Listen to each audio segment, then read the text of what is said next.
Camp ഓഫീസിന്റെ മുറ്റത്ത് നിൽക്കുന്ന SP-യുടെ വസതിയുടെ ഉള്ളിൽ നിന്ന് മരം വരെ മുറിച്ച് കടത്തുകയാണ്. നിങ്ങളൊന്ന് ആലോചിക്കണം, എന്താണ് ഇതിന്റെ ടെൻഡൻസി?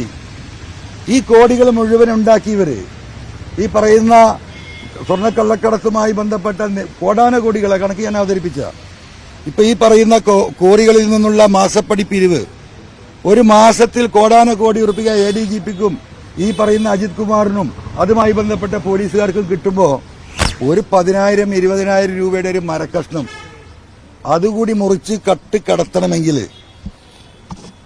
ആ ഉദ്യോഗസ്ഥന്റെ മാനസികാവസ്ഥ നിങ്ങളൊന്ന് ആലോചിച്ച് എന്താ ചെയ്തോ വികാരം?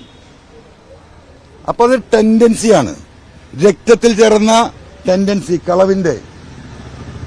അതാണിത് പ്രതിഫലിക്കുന്നത്.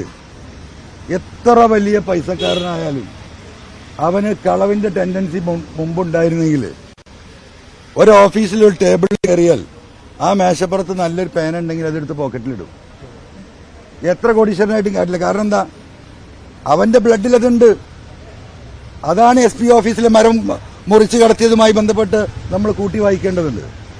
ഇത്തരത്തിലുള്ള മുഖ്യമന്ത്രി സൂചിപ്പിച്ച പുഴുക്കുത്തുകള്, സാമൂഹ്യ വിരുദ്ധര്, അവരെ ശക്തമായി നിയമത്തിന്റെ മുന്നിൽ കൊണ്ടുവന്ന് ഈ പോലീസ് സ്റ്റേഷൻ നിർമ്മാണവുമായി ബന്ധപ്പെട്ട അഴിമതിയെക്കുറിച്ച് ഗവൺമെന്റ് അന്വേഷിച്ച് അതും ഈ അന്വേഷണ ഏജൻസിയുടെ പരിധിയിൽ ഉൾപ്പെടുത്തി തക്കതായ ശിക്ഷ മാതൃകാപരമായി നൽകണമെന്നാണ് ഈ വിഷയത്തെക്കുറിച്ച് എനിക്ക് പറയാനുള്ളത്.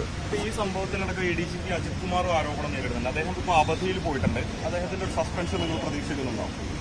അദ്ദേഹത്തിന്റെ സസ്പെൻഷനല്ല ഞാൻ പ്രതീക്ഷിക്കുന്നത്. അദ്ദേഹത്തിന്റെ ഡിസ്മിസലും അതിൽ നിന്ന് പിന്നീട് ജയിലിലേക്കുള്ള യാത്രയാണ് ഞാൻ പ്രതീക്ഷിക്കുന്നത്. സസ്പെൻഷൻ എന്താ? അത് ഏത് നിമിഷവും ആർക്കും കിട്ടാവുന്ന ഒരു കാര്യമാണ്. അതിലേ ഇത് അവസാനിക്കുള്ളൂ.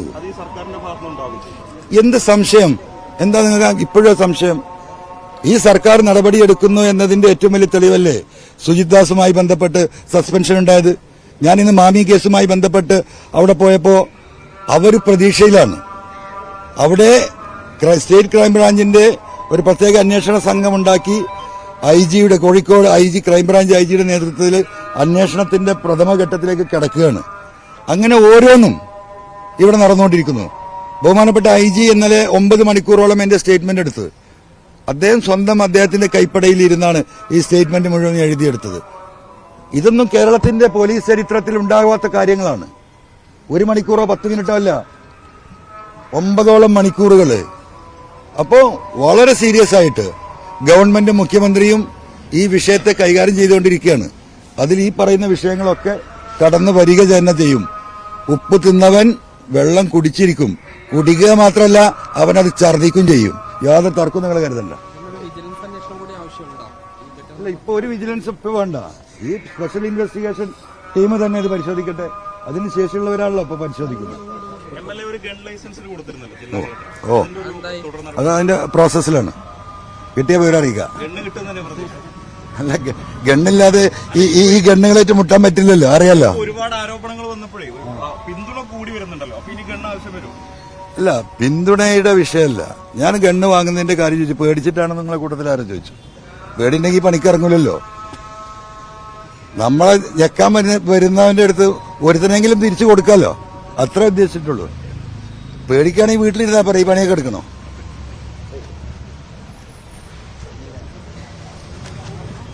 SP സുജിത് ദാസിനെതിരെ അതിരൂക്ഷമായ വിമർശനങ്ങൾ ആവർത്തിക്കുകയാണ് PV അൻവർ MLA. നേരത്തെ തന്നെ അദ്ദേഹം സൂചിപ്പിച്ചിരുന്നു ഇനി താൻ ഈ വിഷയത്തിൽ രാഷ്ട്രീയം പറയാനില്ല എന്ന്. പക്ഷേ ഉദ്യോഗസ്ഥ തലത്തിലെ അഴിമതിക്കെതിരെ വലിയ വിമർശനം തന്നെ ആവർത്തിക്കുകയാണ് PV അൻവർ. പ്രത്യേകിച്ച് ഈ ഉദ്യോഗസ്ഥർക്ക് മോഷണം എന്നത് ടെൻഡൻസിയായി മാറിയിട്ടുണ്ട് എന്നുള്ളതാണ്. സ്വർണം പിടികൂടി അതിന്റെ വിഹിതം കേന്ദ്രത്തിൽ നിന്ന് നിശ്ചിത ശതമാനം തുക ഇത്തരത്തിൽ മികച്ച സേവനം നടത്തുമ്പോൾ ലഭിക്കുമെങ്കിൽ അങ്ങനെയല്ല, മറിച്ച് കടത്തുന്ന സ്വർണം പൂർണ്ണമായും കൈപ്പിടിയിലൊതുക്കി അത് മറ്റുള്ളവർക്ക് വിതരണം ചെയ്ത് ഉരുപ്പിടിയാക്കി മാറ്റുന്ന സമീപനമാണ് ഈ പോലീസുകാർ സ്വീകരിച്ചിട്ടുള്ളത്. കോടിക്കണക്കിന് രൂപയാണ് ഇത്തരത്തിൽ ഇവർ അനധികൃതമായി സമ്പാദിച്ചത്. അതിനുശേഷം പോലീസുകാർക്ക് വേണ്ടി കെട്ടിടങ്ങൾ പണിയുന്നു എന്ന തരത്തിലുള്ള വലിയ ആദർശധീരതയാണ് ഇവർ മാധ്യമങ്ങളിലൂടെ അടക്കം നേടിയെടുക്കുന്നത് എന്ന ആരോപണം PV അൻവർ ആവർത്തിച്ചിരിക്കുകയാണ്.